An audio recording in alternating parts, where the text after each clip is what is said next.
Alabado sea el Señor. Hermanos y hermanas, hoy yo quiero hablarle un poquito sobre la deserción espiritual. Spiritual desertion. Adiós, adiós. Goodbye to God. Adiós, adiós. Basado en este pasaje y también otros que vamos a hacer referencia hoy, yo voy a predicar de púlpito aquí para no marearme, ¿ven? Usualmente no uso el púlpito, pero quiero que escuchen atentamente porque este mensaje no podré completarlo en el día de hoy. So, va a haber una continuación. Pero es un mensaje que yo creo nos hace, tiene relevancia porque como vimos en este pasaje que leímos en Juan capítulo 6, el último versículo, versos 68 y 66, 68, vemos que habían discípulos de Cristo que llegaron a un punto de su vida que lo abandonaron, que lo dejaron antes de la cruz. En el verso 66 dice, desde entonces muchos de sus discípulos le volvieron la espalda y ya no andaban con él. Yo quiero hablarles sobre eso. Cuando nosotros decimos adiós a Jesús. Ahora, la palabra adiós, como primer punto, la palabra adiós, quizá es diferente a la palabra o la frase que tenemos hasta luego. Adiós tiene como una connotación de permanencia, de una despedida formal, una despedida más larga. Hasta luego, see you later, tiene como una separación temporera.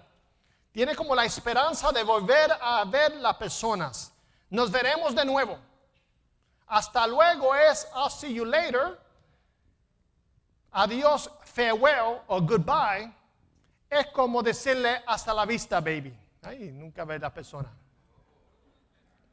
E irnos. Ahora, había un filósofo alemán en el siglo XIX que se llama Friedrich Nietzsche. Y Nietzsche era ateo.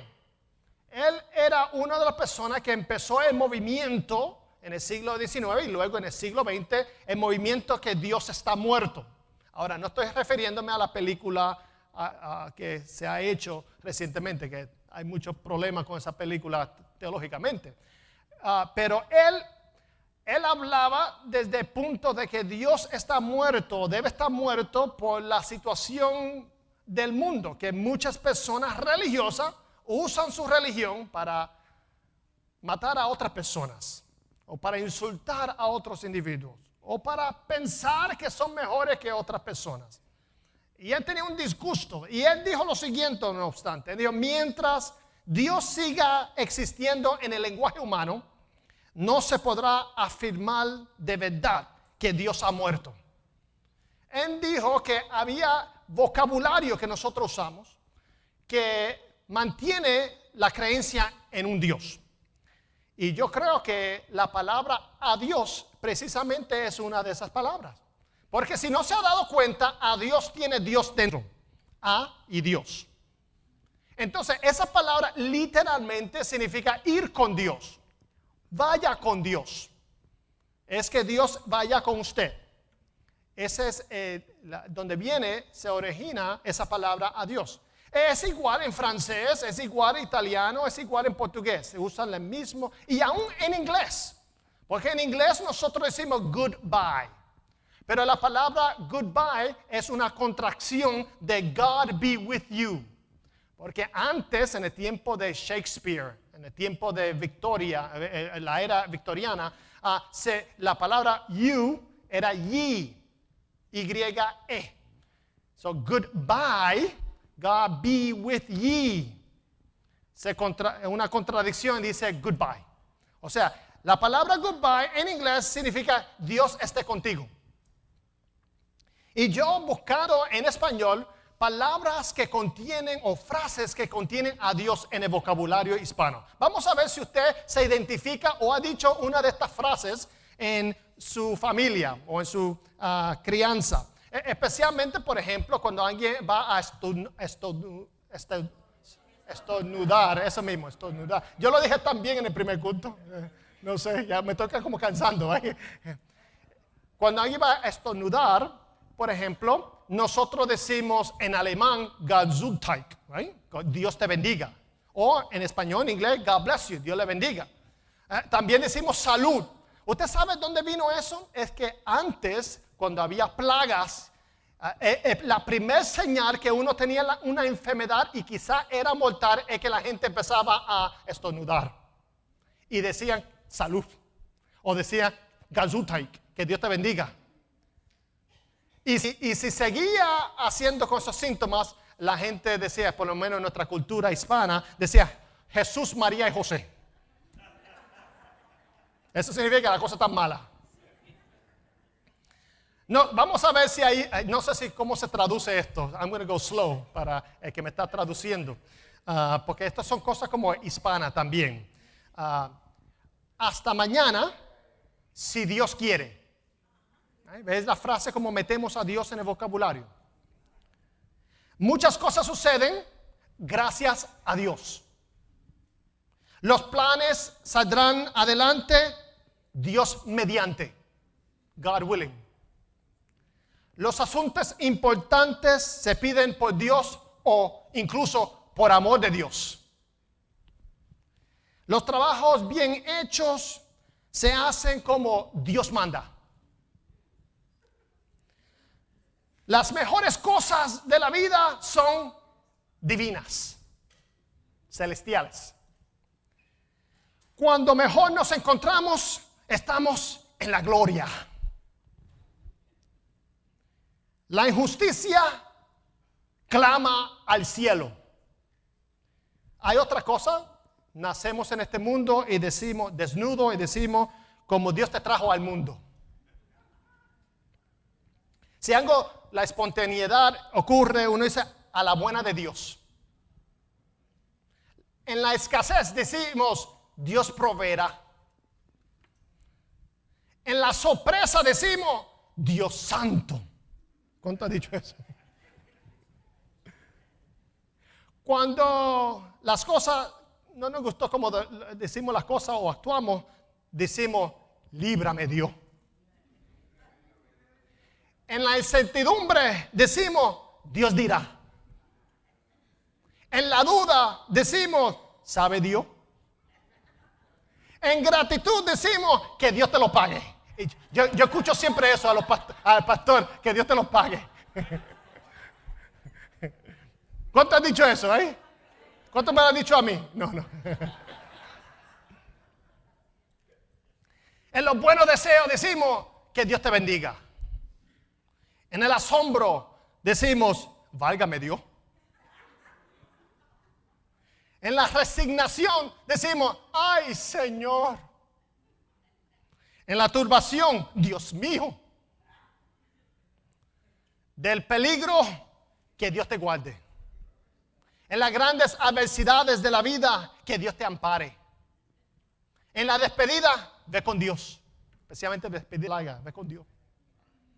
Para el futuro, que sea lo que Dios quiera. Nosotros invocamos, ¿ves cómo usamos a Dios en nuestras frases? Esto lo dice la gente que ni son religiosas.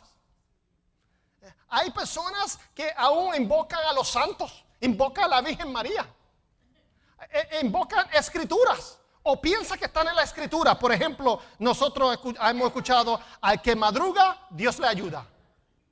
Y me dice, pastor, yo sé que eso está en la Biblia, porque la Biblia me dice que al que madruga, Dios le ayuda.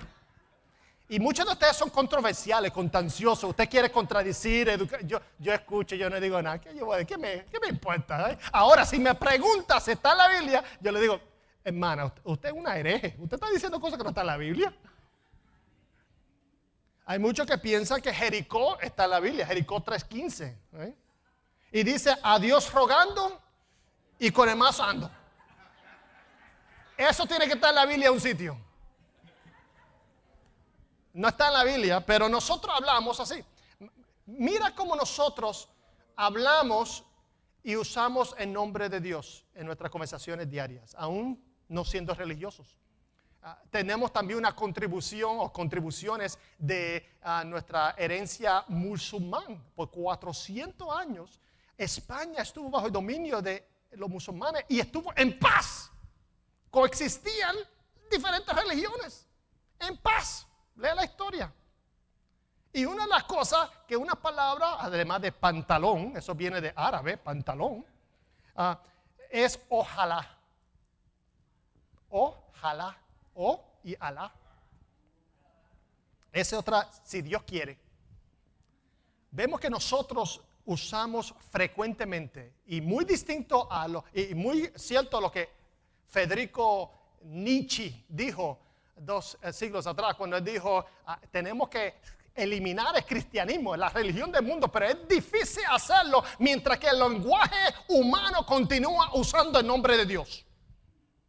Y ahora yo quiero retarle a ustedes a que nosotros vayamos más allá del vocabulario, que nosotros no simplemente invoquemos a Dios de forma casual, pero ¿qué sucede cuando vemos en esta escritura que algunos discípulos de Jesús le dieron la espalda, abandonaron la fe? Eran muy fuertes sus palabras. La semana que viene vamos a entrar más en detalle en este pasaje, Juan capítulo 6. Pero hoy, simplemente como introducción, yo quiero definir, punto número 2, lo que es un desertor, o deserter. ¿Qué es un desertor o dropout? Nosotros tenemos desertores escolares, personas que abandonan la escuela, son personas que no se gradúan, son personas que no terminan sus cursos, son personas que no completan sus cursos académicos, ni tampoco se transfieren a otra escuela para completarla. Y eso es un problema en nuestro país. Hay personas que no terminan la escuela superior. Y hay otros que terminan y van a la universidad y por 2 años van a Valencia o Seminole State College, que se supone que en 2 años pueda completarlo o menos, y le toma promedio 6 años. Porque sigue dando vueltas y no saben qué es lo que quieren hacer. Yo les puedo ayudar en eso, no con dinero. Yo no les voy a ayudar con dinero, pero yo les puedo ayudar con consejos. Cómo usted puede salir adelante y completar su estudio. También hay aquellos que van a la universidad por 4 años y en vez de 4 años también el promedio es 6, 7, 8 años para terminar un bachillerato. Nunca terminan o quizás se les hace difícil por economía, por diferentes cosas. Aunque en nuestra situación actual no hay excusa por el cual no terminar, ya sea una escuela vocacional porque hay muchas becas y hay cosas disponibles. Y aún la matrícula en Florida es menor que otros estados. Ahora, hablando de gente que drop out de la escuela, que no terminan, abandonan los estudios, hay otro problema en nuestra comunidad de fe. Y hay personas que abandonan, son desertores espirituales. Abandonan la fe.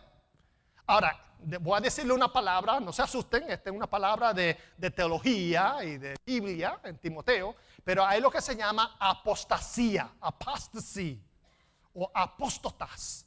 Son personas que libremente abandonan la fe y también después de abandonar la fe hablan mal, cruelmente de la fe. Yo no estoy hablando de esa gente, yo no estoy hablando de apóstatas. Gente que abandona la fe, le cierra la puerta a Dios, entonces hablan mal de la religión y de otros y Dios mismo. Eso sería otro sermón.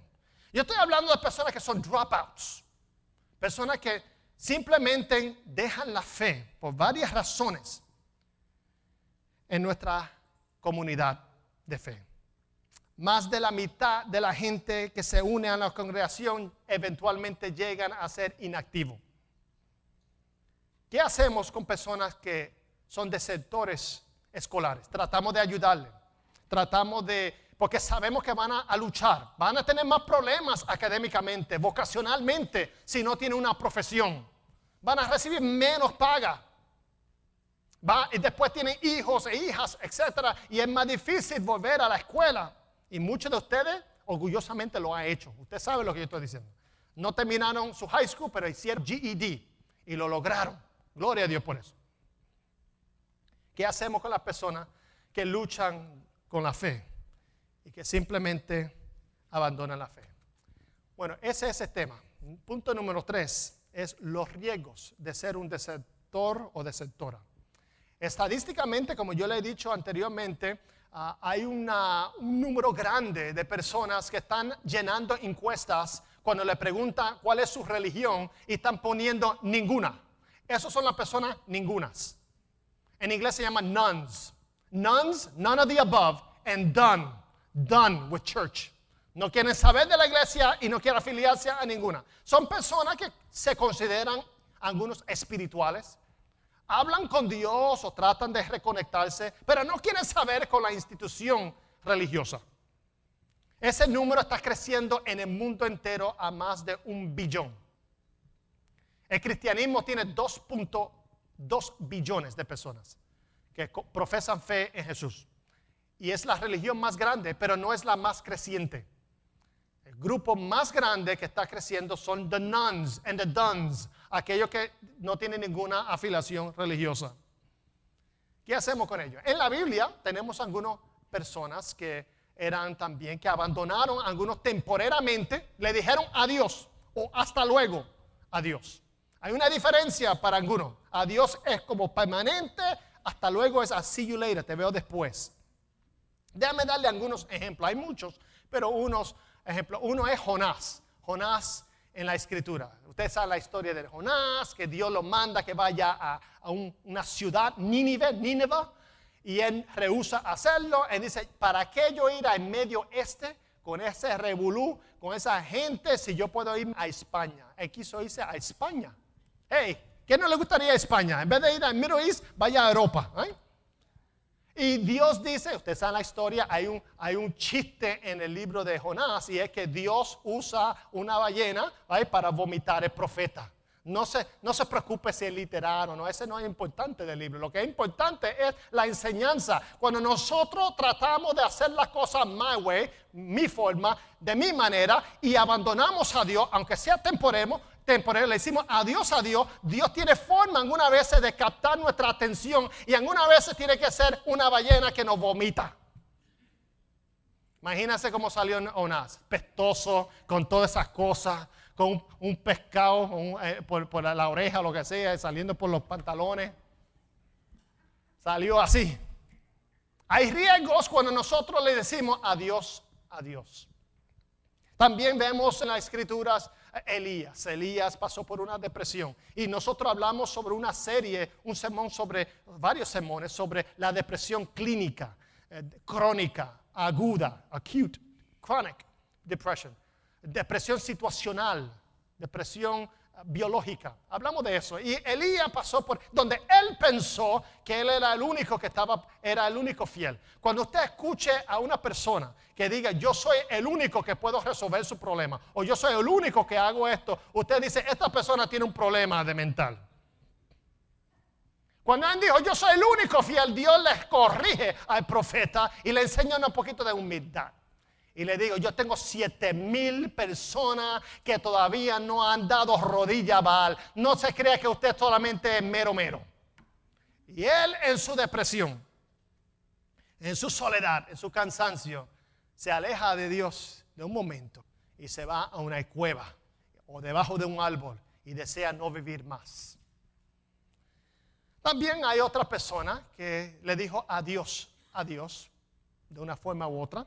Y es Marcos. No sé si usted recuerda a Marcos. Marcos, su mamá era María. Hay mucha María. María era un nombre famoso en el Nuevo Testamento. María era una seguidora de Jesús, junto con María Magdalena, junto con María, la madre de Jesús, y junto con otras muchas Marías. ¿Cuántas Marías tenemos aquí en la iglesia? Segundo nombre. Hay Marías. María era también rica. María tenía dinero. Y María fue la que le prestó a los discípulos su casa. La casa era el aposento alto, the upper room, donde Jesús tuvo la cena del Señor y donde también el Espíritu Santo se derramó. La tradición dice que esa era parte de la casa de María, la mamá de Marcos. Y María tenía un hermano o un primo, quizás primo hermano, que se llamaba Bernabé. Y yo prediqué sobre Bernabé, ¿se recuerda? El Paracleto. Y Bernabé también tenía dinero. Y él donó mucho de su dinero a la iglesia para ayudar a los necesitados. Y Marcos, en una ocasión, no sé cómo fue la conversación, desea unirse a Pablo y Bernabé en su primer viaje misionero. Cuando hablamos viaje misionero, no estamos hablando un viaje turístico, no estamos hablando de una vacación glorificada, pero él, siendo joven, no sabía todas las implicaciones. Él pensó, yo voy a ir con Pablo y con mi tío Bernabé y viajamos el mundo y aprovecho el viaje. No había obviamente carros y aviones, o tuvieron que hacer eso en barco, caminando, ahí a la mala.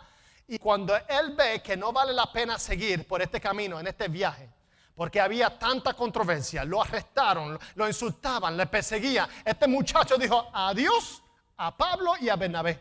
En medio de su viaje, dice la Biblia que él los abandonó. La palabra griega es la misma que estamos usando aquí en Juan. Abandon. Él lo dejó por completo, lo dejó, ¿cómo se dice en español? Sin nada. Pelado, ¿eh? Se fue, muy bien. Ese es lo que yo estaba buscando, algo así, algo extremo. Y Pablo nunca se olvidó de eso. Es como nosotros preparar un viaje misionero. Aquí vamos a ir a la República Dominicana, preparamos y viene un joven después de mitad de viaje y dice, no, yo me voy para atrás a mi casa. Tengo una nostalgia, quiero estar con mi mamá otra vez. Bueno, yo lo mando, yo mismo le pago el pasaje para que vaya. Pero él se fue y pasó el tiempo y Bernabé y Pablo decidieron hacer otro viaje misionero. Visitar las iglesias que habían establecido con tanto esfuerzo, con tanto dolor, con tanto sudor, con tanta sangre, porque también fueron perseguidos. Y Bernabé, con buen corazón, usted sabe, gente que son buen corazón, siempre le está dando la segunda oportunidad a otra persona. Y él abre su boca y le dice a Pablo, ¿por qué no tratamos de invitar de nuevo a Marcos y darle una oportunidad más? Él ha mejorado, él ha madurado. Esta es la versión de Carmelo Mercado, obviamente. No está aquí. Pero se busca el libro de Hechos. Ellos tuvieron una conversación. Y dice el escritor de Hechos, que pensamos que es Lucas, dijo que Pablo y Bernabé tuvieron una discusión no muy pequeña. A mí me gusta como en vez de decir lo que pasó, se gritaron, se enojaron, hablaron fuerte, tuvieron un desacuerdo grande. El escritor de Lucas dijo, ellos tuvieron un desacuerdo, una discusión no muy pequeña. O sea, era grande la diferencia que tuvieron. Y Pablo le dijo, me imagino, no está en la Biblia, pero le dijo, no way, José, con ese joven yo no voy jamás. Cancelo el viaje ahora mismo. El pasaje que tengo, ahora el ticket lo voy a cancelar. Con ese muchacho yo no voy. Y Bernabé darle una oportunidad. ¿Sabe lo que ocurrió? El Espíritu Santo, el mismo Espíritu Santo de Pablo y Bernabé, lo dirigió en dos diferentes caminos. Pablo se fue por su camino y Bernabé se fue por otro camino. Nunca vemos jamás que ellos vuelven juntos, aunque Bernabé fue su mentor espiritual. Alguna vez eso pasa. Nosotros nos separamos de nuestros mentores o mentoras espirituales por las diferentes razones. No es que uno está bien y uno está incorrecto. Simplemente el Espíritu Santo nos dirige en diferentes direcciones. Podemos ser cristianos y tener diferentes direcciones que Dios nos dirija. Pero vemos que aunque Marcos abandonó a Pablo y Bernabé, en la historia, en la tradición se dice que más luego él se reconcilió. Y Pablo en su vejez pide que traigan a Juan Marcos, que lo traigan para ayudarlo en su ministerio. El muchacho capacitó, creció. Tenemos el Evangelio según San Marcos, que está atribuido por él, su perspectiva y la perspectiva de la predicación de Pedro. Vemos que él abandonó a Bernabé y a Pablo. Y hubo una rectificación más luego. Ahora, yo quisiera hablar del número 4. Otras personas que abandonaron a Jesús. Y esos fueron sus discípulos después de la crucifixión. Voy a concentrarme aquí en este momento. En Juan capítulo 21. Lo pueden leer en su casa. Verso 1 al 19, principio. Muestra que después que Jesús murió y resucitó, Él se apareció a los discípulos.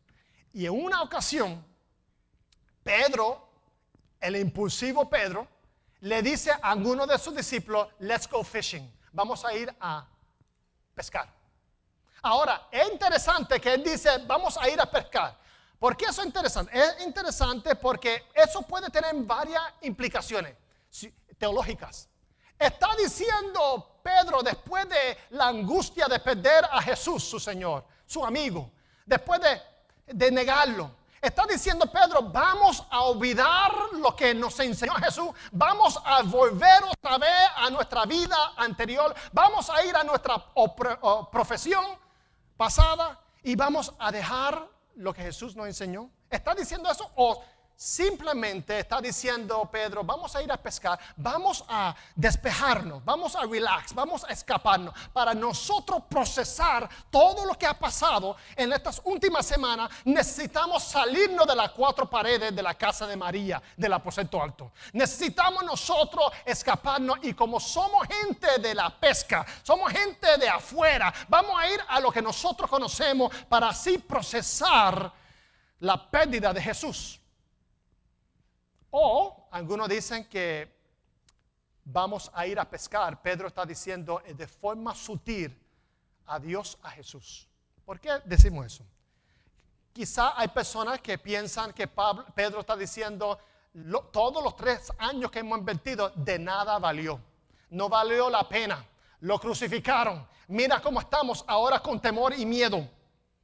Y él dice vamos a pescar porque eso era lo que ellos conocían. Esto no era pescadores de hobby. Esto no es un pasatiempo como algunos de nosotros que pescamos, perdemos el tiempo. No pierde tiempo. Usted está relaxing, right? Y usted está ahí esperando. Pero eso no es su profesión. Esta gente, estos discípulos, Pedro, Juan, Santiago, esto era su profesión. Ellos hacían esto para la vida. Ellos tomaban los peces y lo vendían. Ellos hacían negocio con esto. Esto no era gente amateurs, estudiantes. Esto era personas profesionales. Y él a decir, vamos a ir a pescar, quizás está diciendo adiós a Jesús.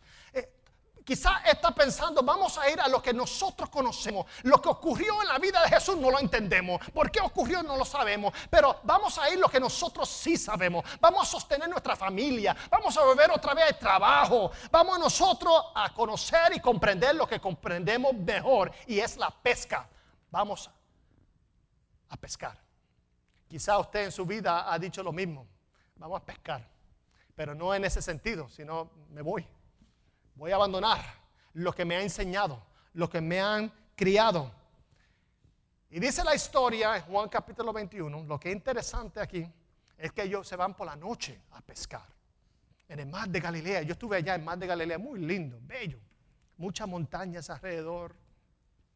Todos estos pueblos que se hablan en la escritura están cerquita, tan cerca del mar. Por eso era fácil para Jesús ir de un lugar a otro.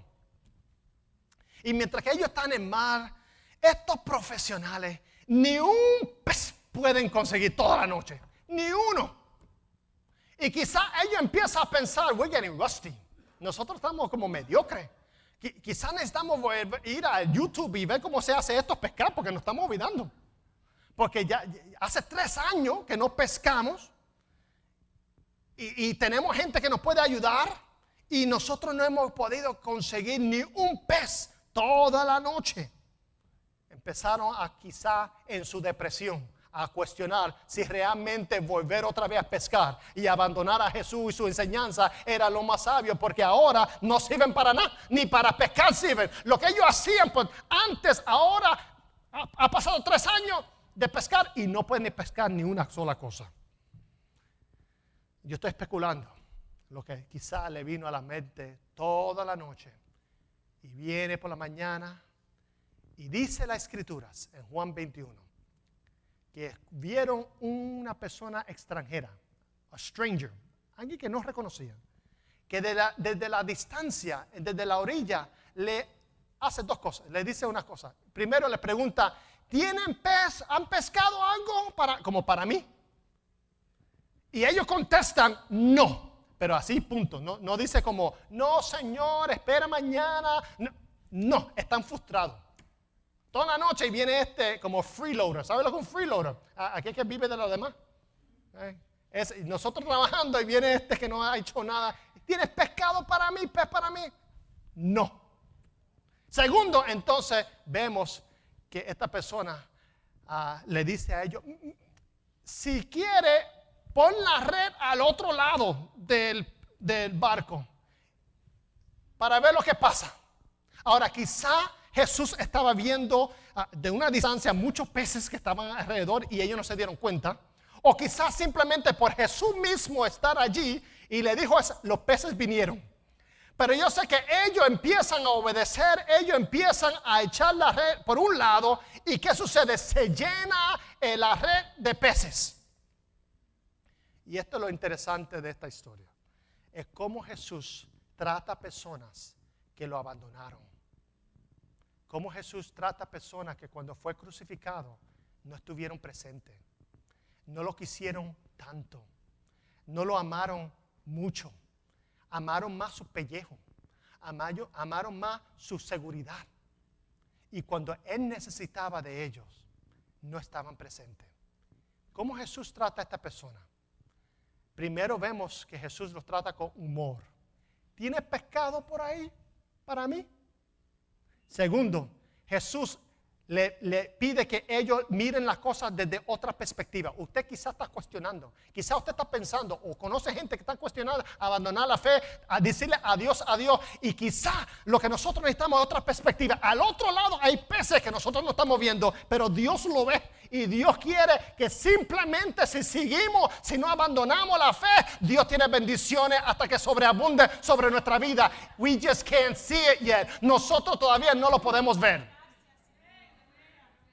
Otra perspectiva, cuando nosotros estamos cerrados en no creer, en dudar. Y si usted nunca ha dudado en Dios, usted tiene un problema teológico, porque en la Biblia siempre ha habido esas dudas.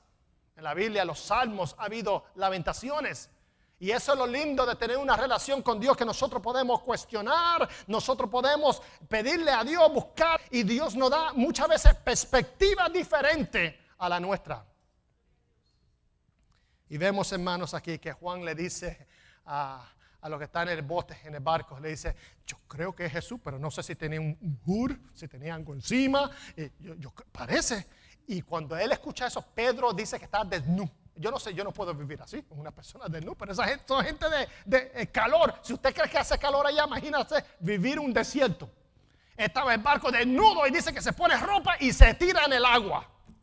Y nada hacia donde está esa persona. Y sabe lo que se encuentra cuando ve a esa persona que no están seguros si es Jesús o no es Jesús. Pero algo le ayuda a confirmar que es Él, que Él simplemente, sin decir nada, está preparando un desayuno para ellos. Está preparando la madera con los peces que recogieron. Y tiene pan. Y empieza a él a partir el pan. Y ahí dice la Escritura en Juan 21, que ninguno de los discípulos se atrevieron a preguntar quién era ese. Ninguno. Asumieron que era Jesús, pero no hablaron nada. Algunas veces es prudente mantenerse callado. Ellos no dijeron nada. ¿Y qué hace Jesús? Le prepara un desayuno.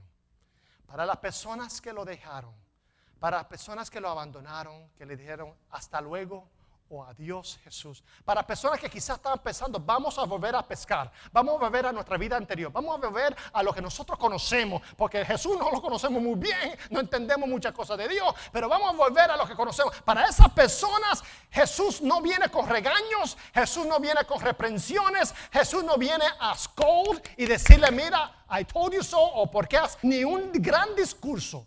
Jesús nada hace, simplemente le prepara un desayuno. Ese fue el mejor desayuno que ellos comieron. Ese desayuno no fue cualquier desayuno. Ese fue el desayuno de reconciliación. Ese fue el desayuno para gente que todavía tienen dudas, para aquellas personas que están pensando y cuestionando abandonar la fe. Esa mesa, ese romper el pan, y ese era símbolo de que Jesús estaba interesado inmensamente, apasionadamente en ellos. Y para nosotros, que muchas veces no sabemos tratar a los demás, que piensan diferente, que dudan, hay una lección aquí. La gente muchas veces no necesita nuestras reprensiones. La gente no necesita nuestros argumentos. La gente no necesita que usted trate de defender a Jesús. Yo nunca defiendo a Dios. Pero yo digo, Dios es bastante grande para defenderse a sí mismo. Dios ha estado aquí más tiempo que Carmelo Mercado. Muchas veces lo que tenemos que hacer es acercarnos a ellos. Fíjese bien, Jesús se acercó a ellos. Jesús vino a donde ellos estaban. Jesús vino al territorio de ellos.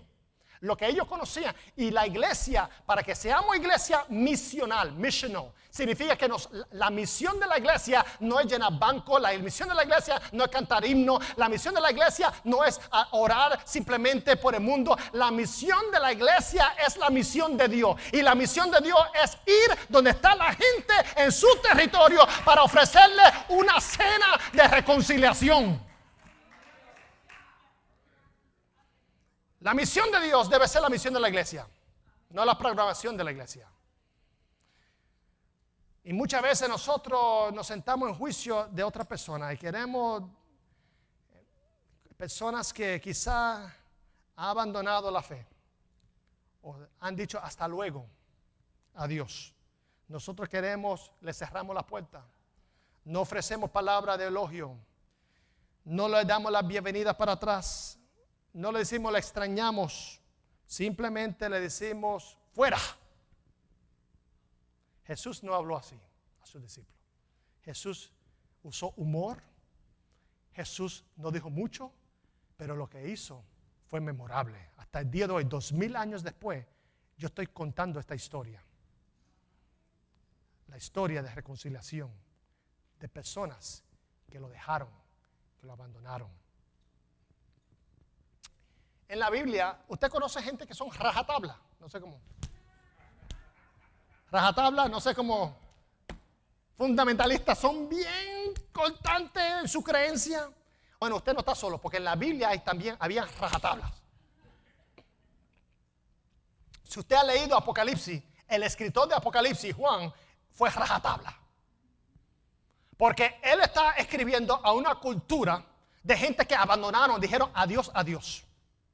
Él está hablando a unas iglesias que están perseguidas y muchos de los miembros están diciendo adiós, adiós, adiós a Jesús. ¿Por qué? Por simplemente encenderle una vela al emperador César.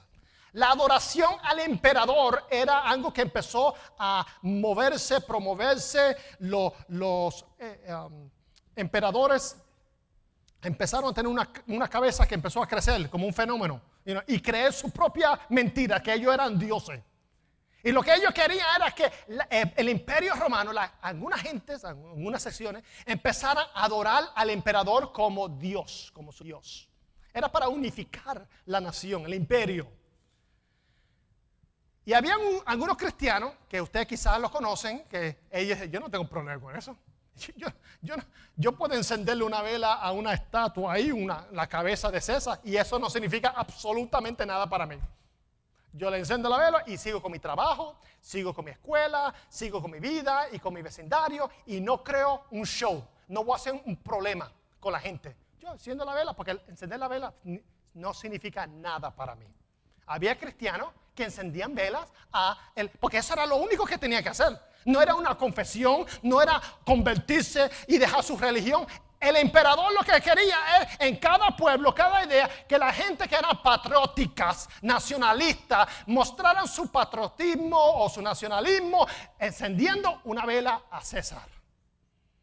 Y algunos cristianos lo hicieron sin problema. Hay otros que lo hicieron con problemas, pero después oraban a Dios. Señor, perdóname por lo que yo acabo de hacer.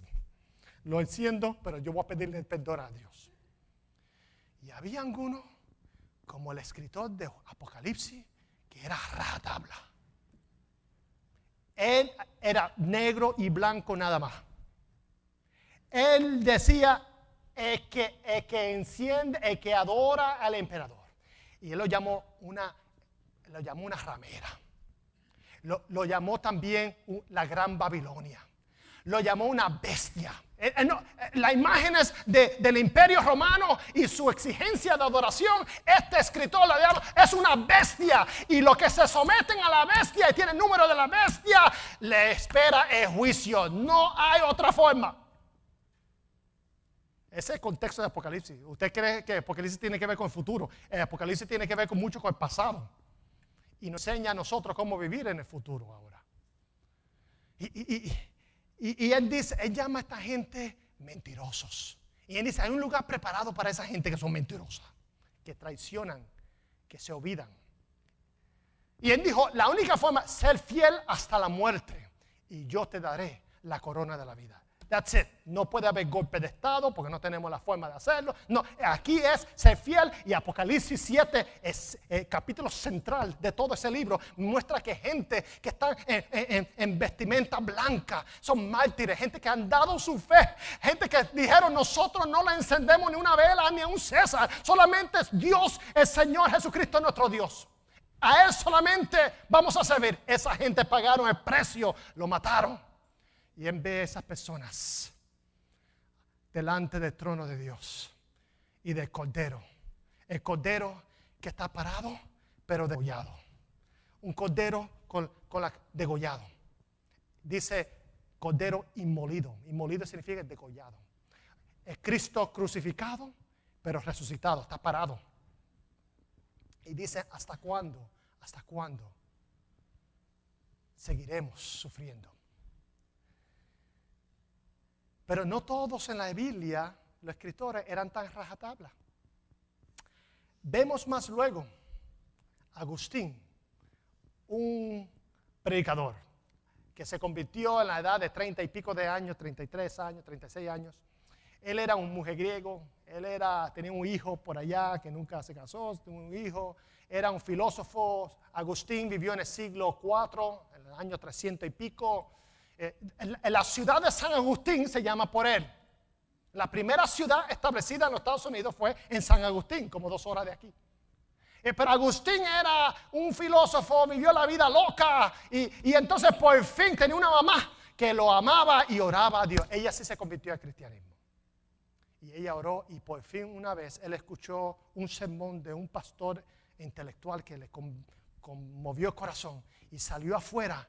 Y escuchó una niña decir, toga lego. Toga lego significa en latín, toma y lee, como un periódico, toma y lee. Y dejó ahí un libro, y el libro era el libro de Romanos. Y él empezó a leer, y su corazón cambió. Y Agustín se convirtió al cristianismo que él tanto despreciaba. Él abandonó la fe de su mamá, no quería, eso no está, silliness. Ese cristianismo, eso es bobería. Y ahora el que criticó la religión de su mamá, ahora se convierte y más luego sigue ascendiendo. Llegó a ser pastor hasta que llega a ser obispo en todo África del Norte, North Africa, el obispo de Hippo. Y cuando él llegó a la posición, había una crisis en la iglesia. ¿Sabe cuál es la crisis? Había gente que durante la persecución de los creyentes, algunos de ellos abandonaron la fe. Le dijeron adiós a Dios. Y ahora que la cosa se calmó, ¿sabe lo que ellos querían hacer? Volver a la iglesia. ¿Y sabe cómo algunos cristianos los trató esa gente? Ustedes no son cristianos, nada. Cuando nosotros pagamos el precio, perdimos trabajo, perdimos familiares, nosotros somos la verdadera iglesia. Nosotros somos el remanente fiel, the faithful remnant, lo poquito que queda. Ustedes no, porque cuando ustedes tenían la oportunidad de profesar fe en Jesús, en la mala, ustedes se fueron. Y ahora quieren volver a la iglesia y cantar en el coro. No sé si había coro, pero you get my drift. Ahora quieren dirigir los cultos. Ahora quiere ser líder de célula, cualquiera que mamey, ahora quiere ser anciano gobernante. Y nosotros, y la cosa se puso más crispy, como decimos, más fuerte, porque entonces había pastores que durante la persecución abandonaron la fe, le dijeron hasta luego a Jesús, adiós, adiós. Y ahora que la cosa está buena, ¿sabe lo que vienen? Buscando entrar otra vez por la iglesia y darle su posición otra vez. ¡Qué crisis! Y no solamente eso, esto pasó de veras. San Agustín no había telenovela ni nada, él escribió mucho. Hay un montón de cosas. Búscalo en online. Tantas cosas que escribió. No solamente esto. La gente empezaron, Pastor Agustín, ¿qué pasó con mi hijo, mi hija que yo bauticé con un pastor, pero ese pastor más luego abandonó la fe? Ese bautismo no es legítimo, porque él bautizó a mi hijo y ahora dejó la iglesia. ¿Qué pasa? Hubo una controversia y Agustín, que me imagino en su vida, que había vivido la vida loca, que había hecho tanta poca vergüenza, él lo que hizo fue mostrar compasión y dijo, primeramente el bautismo, el que bautiza es obra de Dios, irrelevante a quien lo bautizó. Irrelevante si el pastor es un pecador imperfecto, el que llama a ese niño al reino de Dios es Dios mismo. El bautismo es válido no por el ser humano, no por quien lo bautiza. El bautismo es válido porque Dios es que separa y clama a ese niño para el reino de Dios. San Agustín dijo, y a esas personas y aún a esos pastores que abandonaron la fe, le dijeron adiós, adiós. A esa gente, para esa gente que la iglesia existe. La iglesia le da una bienvenida a todos los pecadores, a todos los que han traicionado, a todos los que dudan, a todos los que abandonaron la fe. La iglesia abre sus puertas y le dice, bienvenido a la casa de Dios. Como hijo pródigo, has regresado al hogar. Y eso vino a ser la posición oficial de la iglesia. Aceptar aún aquellos que abandonaron la fe. Aceptar. Esa es la misión de la iglesia al día de hoy. Hoy en día nosotros no tenemos esa tal persecución. Yo sé que hay cristianos en América que dicen, estamos siendo perseguidos. Usted no está siendo perseguido porque no tiene un programa en la radio en cristiano, algo así. Eso es denigrar, decir, comparar esa persecución con gente en el mundo que realmente están siendo perseguidos, que le están matando por su fe. Eso es denigrar esa persecución y la injusticia que está ocurriendo en otros países. Ahora sí, hay personas que se sienten más marginadas en nuestra sociedad, históricamente y contemporáneamente. Eso sí lo sabemos. Y eso sí que pasa. Pero ¿qué es lo que nos dice este mensaje? Nosotros estamos conscientes de Dios en nuestro vocabulario, si Dios quiere, si Dios lo permite. Pero Dios quiere que nosotros estemos más conscientes de Él, no simplemente en nuestra forma de hablar, sino en nuestra relación con Dios. Que nosotros podamos realmente darle la bienvenida a esas personas y mostrarle compasión, misericordia, un poquito de sentido de humor y de preparar desayuno y compañerismo para aquellas personas que no quieren ninguna afiliación con lo que es religioso, con lo que es Dios. Nosotros, esa es la misión de Dios. Ir donde ellos están, no esperar que ellos vengan a nosotros. Amén.